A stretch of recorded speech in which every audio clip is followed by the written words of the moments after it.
my question. Look at USC's record and look at their rank. How the heck are they 6-4 but ranked in the top 10? I don't get this game, bruh. I don't get this game. First down, they look to throw. Jordan Webb makes the catch. Look at all the fans trying to imitate Hulk Hogan. Sorry, that was a bad joke. But nice catch by Jamal Hayden.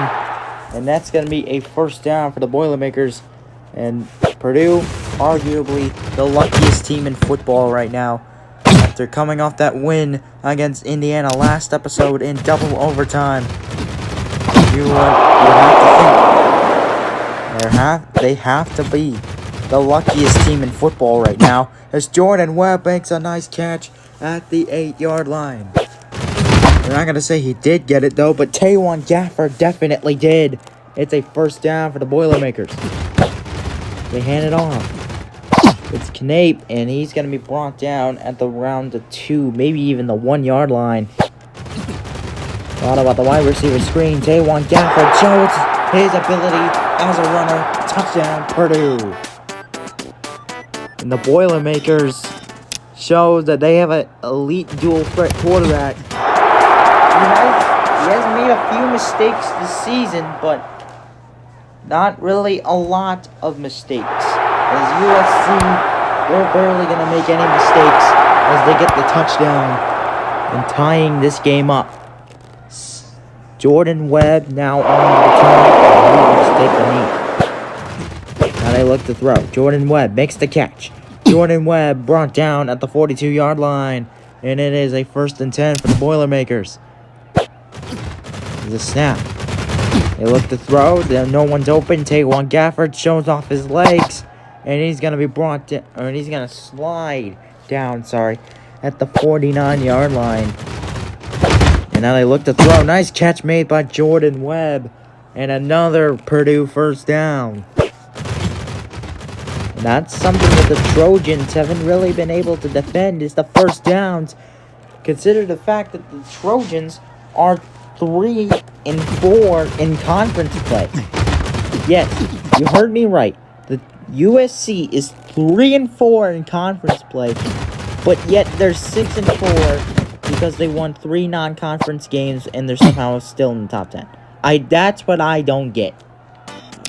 How are you still in the top 10 and you're losing 3 conference games? Who did they beat to get here? Matter, Knape for the touchdown. I know exactly who we've beaten. We've beaten Nebraska. We've beaten Indiana. We've beaten Penn State. We've beaten Iowa, who was ranked at the time. We have earned our way to the top 4. USC is just being gifted by the committee, which I don't like. I don't like the fact that USC is being gifted by the committee after 4 losses and still in the top 10. That's something that I don't like. Like, how would a 4-loss team still be in the top 10? A 4-loss team in any playoff committee would be at least outside the top 25.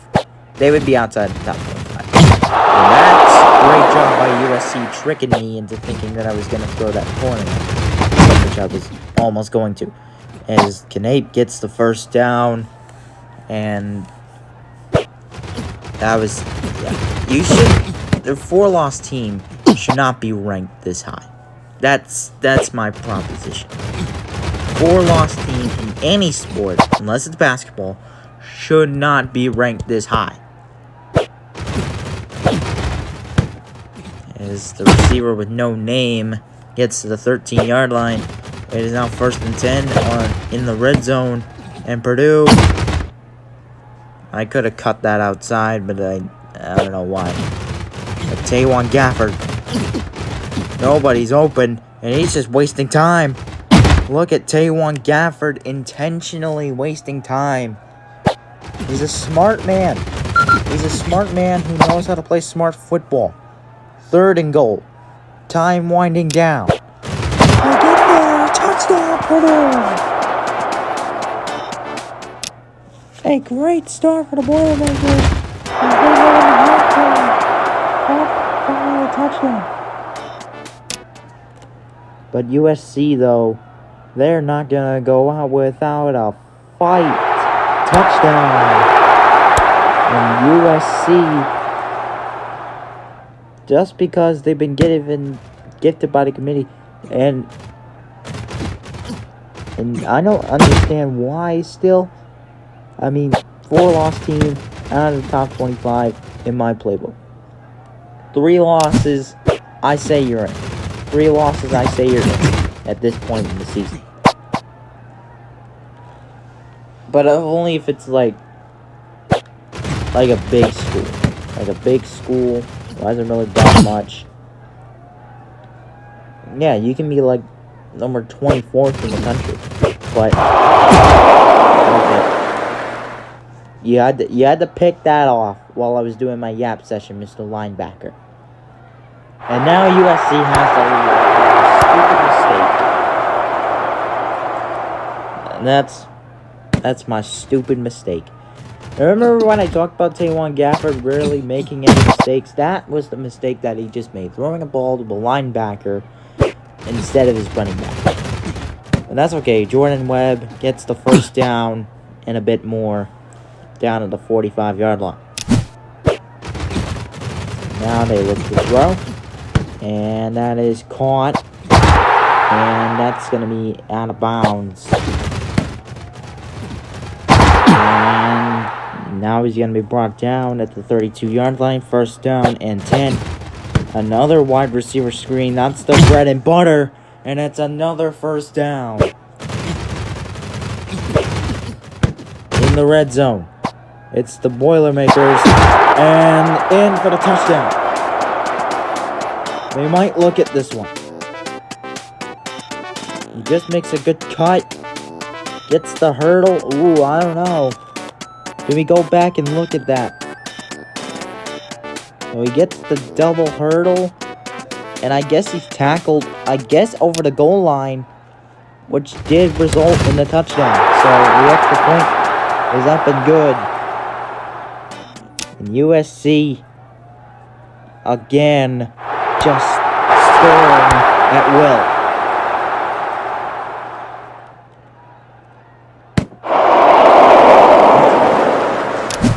They start the drive on the 25. They look at that. It is caught. Jordan Webb to the 39.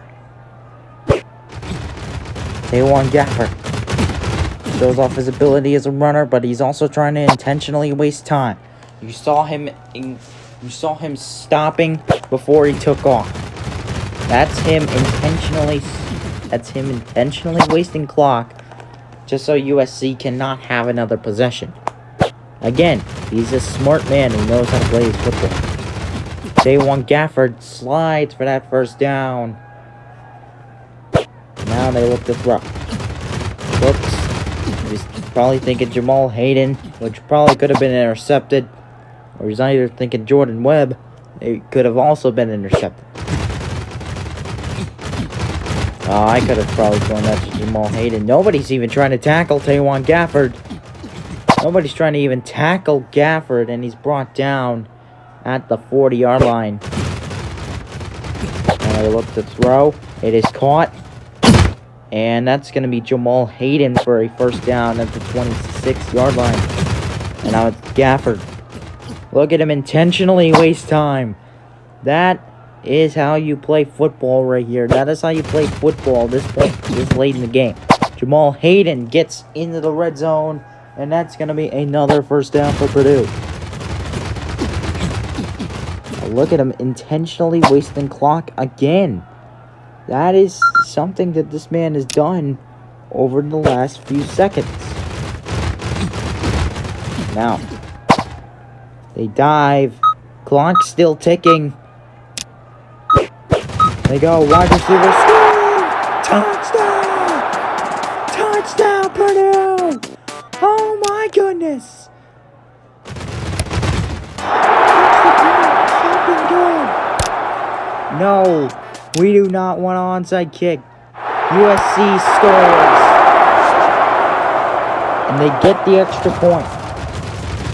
Now, if you watched every single overtime game in the history of my Retro Bowl series, I like to go for two first. I like to go for two in the first stage of overtime. Touchdown, Purdue. It's decision time, but I already know my decision. It's good. Let's go. Jordan wins the game. The luckiest team in football, still undefeated. And now we head to number 3 in the country, as we are set and we are clinched a Big Ten championship game against Ohio State. The Big Ten title is set. Ohio State versus Purdue. And look at this, USC's now 3-5 in conference play now. And they're still ranked. That's something that I don't get. How could you be 3-5 in conference play, but 3-0 in out of conference play when one of those games might have been an FCS football team? So how could we know that USC is on the level of any good Big Ten team? Like, look at USC. 13th ranked. I don't know. I think I'm AFK at this point. I might edit this part out. But you look at the standings. Purdue and Ohio State are definitely in the Big Ten championship. There's no question about it. And you got Indiana and Oregon. Okay, well, yeah. And look, USC is now ranked 19th. They should be in the 40s. They're barely even bowl eligible. And yet you're saying that they're the 19th best team. How? They're 3-5 in conference play. They're the only team that's in our conference under 500 and still ranked. Because the committee has simply gifted them. But don't worry, Big Ten Championship versus Ohio State next episode. Deuces, I'm out.